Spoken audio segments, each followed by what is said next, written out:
Hey guys, here's a quick update on the Sparton Jr restoration.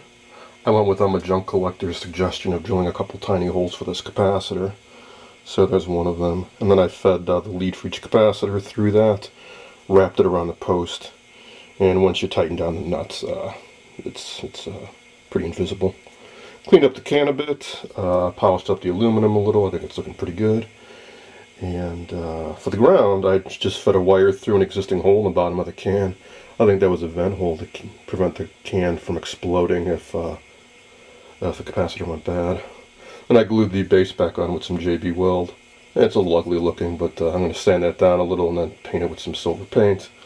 But even so, I mean, once this is mounted back in its hole, nobody's going to see that anyways. And now I can rotate it around so the label's nicely visible. I bet when somebody put this in, because this actually I think is a replacement capacitor, I bet they turned it around so the label wasn't visible because I thought it looked better that way. But I think it's cool to have a label like that. And it's just a matter of routing the two leads back up to the top of the can. So that leaves the cabinet here. I think I mentioned some of the joints are a bit loose, so I'm going to get a little glue in there and clamp it down. Like this whole top front piece here is loose. There's also a brace missing inside. You can see there's one up there, but there's one missing on that side.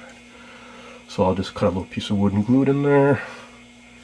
I thought this was kind of interesting. There's a date of 1928 in here. Which I found odd because the radio is from 1930, I do believe, but maybe they had been using this cabinet in an earlier model. That just leaves this lovely hole in the side where somebody had mounted the power switch. I'm going to try finding a dowel of the right diameter and just plug it up and try to stain it and blend it in as best I can. Hopefully it won't be too visible.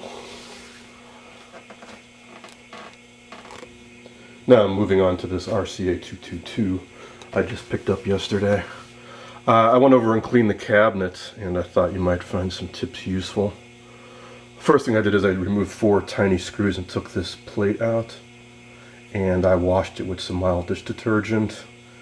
And came up pretty well. I'm not going to bother polishing this metal.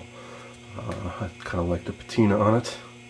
Now as for the wood itself, what I did is I used a damp rag to get the dust and dirt off of it. Then I went over it with a soft cloth and this Old English, which is like lemon oil, I believe, which not only puts a nice shine in the finish, but it also cleans it off further. And then finally I put on some Howard's Feed-In Wax, which is beeswax and orange oil. You rub it on, kind of like waxing a car. I just used an old 100% cotton sock. Rub it on, let it sit for 20 minutes, and then buff out the wax. And I think it's looking pretty good. Some veneer separation on the bottom and some finish loss, but I don't feel like refinishing this right now, so it's just going to stay like this. What I will do though is there are areas, especially in the speaker grill, where the black paint is chipped off. And what I'm simply going to do is get some satin black paint and just use a paintbrush, take out the speaker cloth and just paint that back over. I might do the same on these grooves here. I'll mask it off and then spray it with some black paint or toner lacquer, likewise up here. Now, as for the rest of it, I pulled the chassis out. It's filthy and filled with either cat or dog hair, I think. So my usual cleaning thing at this stage is use a soft brush, loosen up the dirt and crap, and then use some compressed air to blow out the dirt. Wow, this thing's filthy. Then I took a look underneath. Appears to be all original. I don't see a single replaced component. Quite a bit more complicated than that Spartan, which had a whopping 3 resistors and 6 capacitors. This has dozens and dozens of parts. One thing I really don't like about these early RCAs is they have what they call a resistor board, which is this guy down here. There's a bunch of parts on the other side. And they're a real pain to get out, flip it over, chuck it, and then having to remount it. But I'll have to make the attempt. These are what they call dog bone resistors. It's early style here. I think what I'm going to try doing is something I read about online to replicate these guys. Is to take a modern resistor, which is much smaller, and you know, it'll look quite a bit different if I just put them in like.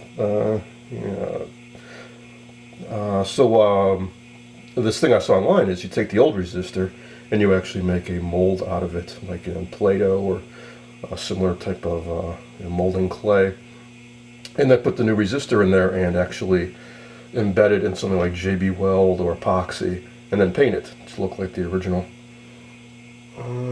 And likewise with the capacitors, you can do something similar. Or what I've read you can do is actually heat these up with a heat gun, and the wax will soften, and you can remove the old guts of it, slide the new cap inside, and fill in some wax, and looks just like the original. Oh, I had mentioned that this has two bands. The other band is actually medium wave.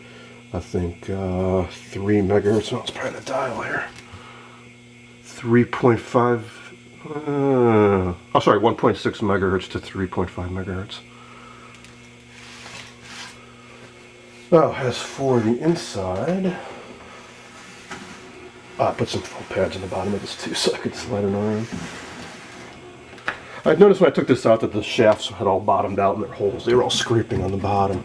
The reason for that is the rubber mounts that this chassis sat on were completely deteriorated and just mushed down all flat.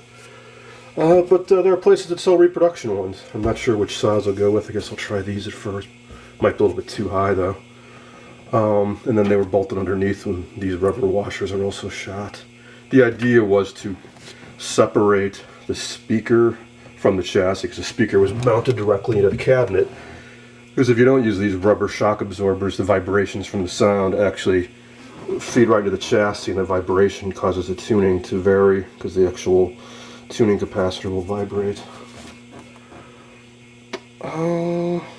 Yeah, that's about it. I'm going to clean it up so it looks nice. We put this back in, but I'm not going to restore it right now because I have plenty of other projects to work on.